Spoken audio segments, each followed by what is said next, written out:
एक guys just another video for you. और आज मैंने जैसा कि कल कहा था आपको पोजीशन लेके जानी है, वैसे ही आपको पैसे मिले होंगे आई होप सो। आज आप क्या करोगे ट्रेडिंग में? अगर आपको पैसे मिल गए हो तो आप क्या डेस्क बंद करके चले जाओगे या वेट करोगे? मेरा अगर कहने का रियल रीजन है तो आप उसको लेके बैठे रहो, लेकिन ज्यादा बाइंग सेलिंग नहीं करना है। तो पॉइंट इज दैट ज्यादा लेने बेचने में मजा है नहीं। जब भी कोई स्विंग वाला मार्केट हो ना, तब कोई भी एक पोजीशन पकड़ो और चुपचाप से बैठे रहो लेके, उसमें ही पैसे मिलेंगे। अगर आप ज्यादा बाई सेल करोगे तो उसमें कुछ बेनिफिट है नहीं। देखो मैंने ये बाय करके रखा था, अभी उसमें मुझे पैसे मिल रहे थे 14-15 हज़ार रुपए। ठीक है, point is not that I am not showing you my PNL, I am saying कि कोई भी एक चीज लेके बैठ जाओ। अभी यहाँ पे ऑप्शन के डेटा क्या कर रहे हैं वो भी देख लो। चलो ऑप्शन रीड कैसे करते हैं, यहाँ पे क्लियरली दिख रहा है। मेरे को ज्यादा माथापच्ची ना करना होता, या 45 मिलियन या 35 मिलियन। ठीक है, तो अभी लॉन्ग बिल्डअप कहाँ पे है? ठीक है, और शॉर्ट बिल्डअप कहाँ पे? देखो बहुत ही इंटरेस्टिंग चीज कहाँ पे यहाँ पे है, दिख रहा है आपको ये वाला चेंज इन ओआई और शॉर्ट बिल्डअप दिख रहा है। ये 2115.61 ये शॉर्ट बिल्डअप है। और यहाँ पे लॉन्ग बिल्डअप कहाँ पे है?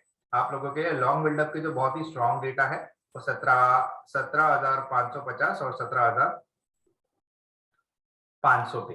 ठीक है, और उसके बाद के जो डेटा है 17,600 पे। अगर ये चीज, ये ऊपर के तीन चीज बहुत ज्यादा हो रही है तो आपको सोचो कितना कितना शॉर्ट कवरिंग हो सकता है। इसमें क्या होता है, एक रेंज पकड़ना पड़ेगा आपको।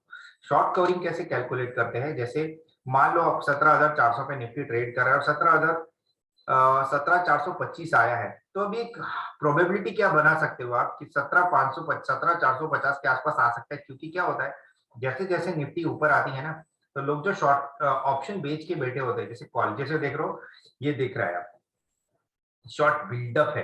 ठीक है, यहाँ भी शॉर्ट कवरिंग है। ये शॉर्ट कवरिंग के डेटा बहुत ही क्लियरली इंडिकेट करते हैं कि इनको भी डर लग रहा है।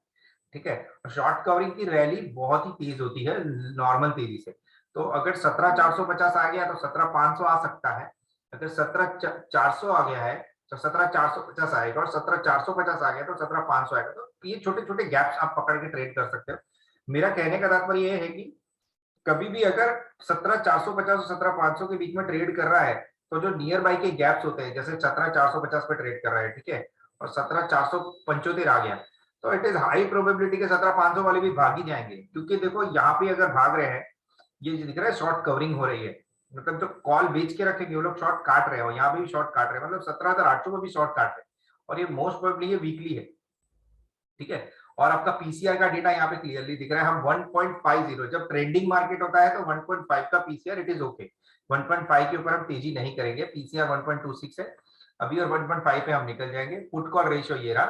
ठीक है, तो ये based on O I. Okay, और एक मिनट, आपको कौन सा कॉल लेना चाहिए? मेरे हिसाब से 17,500 का आपको कॉल लेना चाहिए, या तो 17,550 का स्लाइट ओटीएम आप जा सकते हो। ठीक है, क्योंकि देखो कोई गैप डाउन आने की तैयारी नहीं है। और मैंने क्या आईसीसी आपको अभी यहाँ पे मैं आपको शेयर करता हूँ, जैसे मैंने आईसीसी बैंक आपको कॉल दिया था, डेली टाइम फ्रेम का चार्ट है, और मैं आपको 15 मिनट का टाइम फ्रेम का चार्ट शेयर करता हूँ। जस्ट मिनट, स्क्रीन में कुछ गड़बड़ी है, जस्ट मिनट।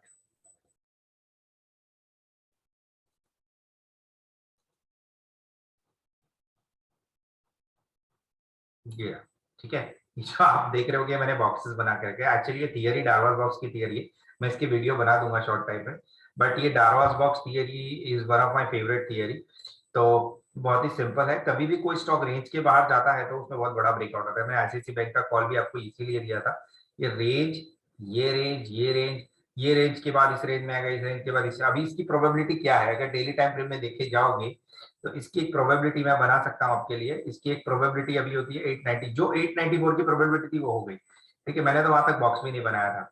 अभी एक प्रोबेबिलिटी, इसकी हायर प्रोबेबिलिटी मैं पकड़ के बताऊं तो आपकी 900 तक की इसकी प्रोबेबिलिटी आ सकती है।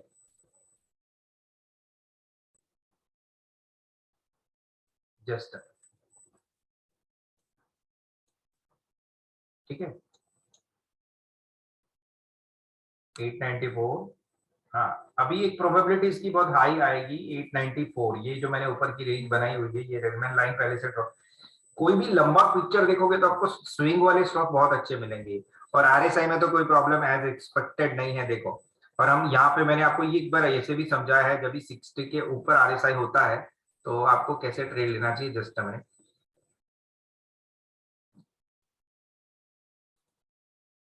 ठीक है, जब भी, एक मिनट में आपको यहाँ पे, जब भी आरएसआई 50 के ऊपर होता है तो आपको कैसे ट्रेड लेना चाहिए। मैं ज्यादा ज्ञान नहीं बांट रहा हूँ, बट एक थियरी रही है मेरी हमेशा आरएसआई की, ठीक है। ये मान लो ये है आपका 60, ठीक है, और यहाँ पे आ गया ये 70, ठीक है। और जब ट्रेंडिंग मार्केट होता है तो आपको 80 की लाइन भी पकड़नी चाहिए, तो ये 80 हो गया, फाइन। तो हमें क्या करना है, जब भी आर एस आई 50, ये मान लो आर एस आई 50, ठीक है, तो यहाँ से उसने ट्रेंड पकड़ना चालू किया था ऐसे ऐसे करके, उसके बाद यहाँ पे आया, उसके बाद इसने बहुत बड़ा ब्रेकआउट दिया, उसके बाद क्या होगा, 70 के ऊपर थोड़े ट्रेड करेगा और ऐसे आएगा। तो आपको ऐसे ऐसे स्टॉक छोड़ने नहीं चाहिए, ठीक है। वो वापिस ऐसे आएगा और वापिस ऐसे जाएगा, ठीक है। एक बार यहाँ पे थोड़ा करेक्शन आ सकता है, बट थोड़े आपको बाई करने के लिए आएगा, तो आप ऐसी प्रोबेबिलिटी पकड़ सकते हो आप उसको, ठीक है। सेम वे डाउन साइड में ऐसे ऐसे ऐसे और ऐसे, ठीक है। तो ये डबल टॉप की प्रोबेबिलिटी हो गई और ये डबल बॉटम की प्रोबेबिलिटी बता दूं आपको। जस्ट अ मिनट, मैं आपको फिर से समझा देता हूँ। जैसे 1 2 ये 3 लाइन हो गई, ठीक है। तो ये मान लो ये 70 है, ठीक है। तो आपको क्या करना है, जब स्टॉक ऐसे जाता है, ऐसे आता है, तो फिर ऐसे जाएगा। अभी सेम चीज यहाँ पे हो रही है, जस्ट अ मिनट आपको दिखाई देता हूँ ना मैं, तो थोड़ा कहाँ गया ये, ठीक है। ये देखो क्या हो रहा है यहाँ पे, सेम चीज हो रही है, ये रही, ठीक है। तो ये ऐसा होगा, बट ये लाइन आपको लक्ष्मण रेखा ये वाली ड्रॉ कर देनी है, जैसे दिस वन, ठीक है। 50, और ये और भी अच्छा है, ये 60, ठीक है। तो इसके ऊपर टिका रहता है तब तक बिंदास बने रहो। ये मैंने बॉक्सेस इसलिए बनाई है साइडवेज वाली, ये बॉक्सेस पूरे साइडवेज वाले। इट इज लाइक डार्वर्स बॉक्स, एक फेमस म्यूजिशियन है, उसके ऊपर सिंग डांसर था, सॉरी डांसर है, उसने ये थियरी बनाई थी और बहुत ही अच्छी थियरी है। सो आप इस तरीके से ट्रेड ले सकते हो। और मैंने दूसरा कहा था एचडीएफसी बैंक में ब्रेकआउट कहाँ पे आएगा, अभी भी एचडीएफसी बैंक ब्रेकआउट के आजू बाजू नहीं है। आपको एचडीएफसी बैंक में एचडीएफसी बैंक जो दिख रहा है आपको, एचडीएफसी बैंक में 860 के ऊपर ही बाय करना है, तब तक कुछ बाय नहीं करना है।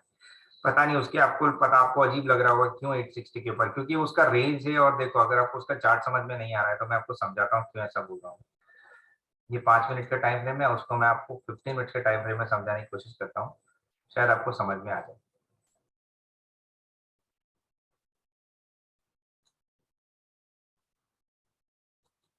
जस्ट देखो, क्योंकि क्या होता है ना, ये रेंज पकड़नी पड़ेगी आपको।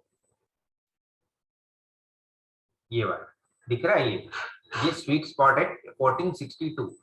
1462 से उसने ब्रेक डाउन दिया, और एक बार नहीं 2 बार दिया है, 3 बार दिया है, ठीक है। सो आपको क्या करना है, मान लो एक बड़ा बॉक्स बनाने का मैं ट्राई करता हूँ आपके सामने, ये ब्रेकआउट इसका होना चाहिए,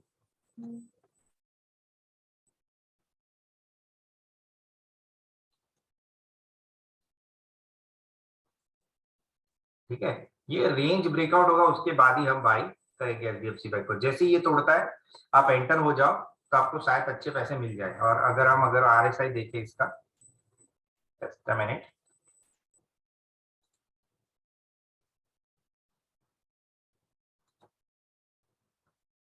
फाइन। तो आरएसआई तो बुलिश है ही, आरएसआई बुलिश है, तो एक बार अगर चांस लेके घुसना चाहो तो आप घुस सकते हो, कोई प्रॉब्लम नहीं है, ठीक है।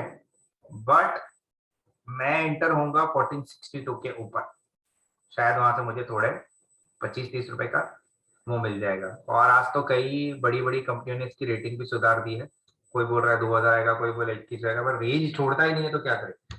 आपको रेंज के बाहर कुछ सोचना पड़ेगा, ठीक है। और मैंने कल आपको फेडरल बैंक कहा था, ठीक है, चलो federal bank is also good, fine. अभी भी एक चैनल में घूम रहा है, इसका ब्रेकआउट आना तो चाहिए। ब्रेकआउट तो ऑलरेडी दे दिया है, कंटिन्यूसली हायर हाई बना, देखो आप कितना अच्छा स्विंग है इसका, ऐसा पैटर्न। कौन से पैटर्न की आप बात कर रहे हो, मैं इस पैटर्न की बात कर रहा हूँ, इस पैटर्न, ठीक है। This is very neat and clean pattern. आपको बहुत, ये पैटर्न बहुत रेयर होता है और बहुत मजा आता है इसमें ट्रेड करने में। ये हो गया, ठीक है। सो अभी मैंने आपको आईडीएफसी फर्स्ट बैंक बोला था, ये तो अभी फिलहाल वही है। RBL bank, that's good, RBL bank भी ऊपर है, ठीक है। सो 2890 का हाई बना दिया, तो कल से आपको 3-4, देखो मैंने कल ही बना के रखा था यस्टरडे, तो कल से आपको एक रेंज मिल जाएगा। आरबीएल बैंक की प्रोबेबिलिटी क्या है, 135 की एक प्रोबेबिलिटी है इजी, ठीक है, आराम से आपको 135 मिल जाएगा इसमें। अभी अभी और एक चीज, Kotak, yes one of my favourite, Kotak, yes आप इसमें एंटर हो सकते हो। कोटक 1900 रुपए बहुत जल्दी आ जाएगा, ठीक है।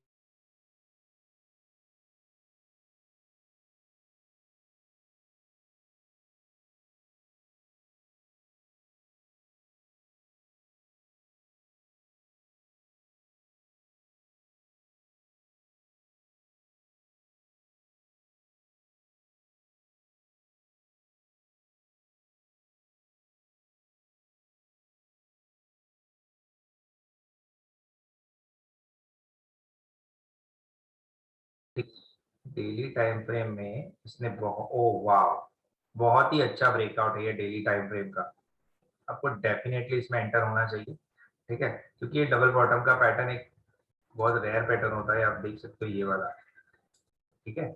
आपने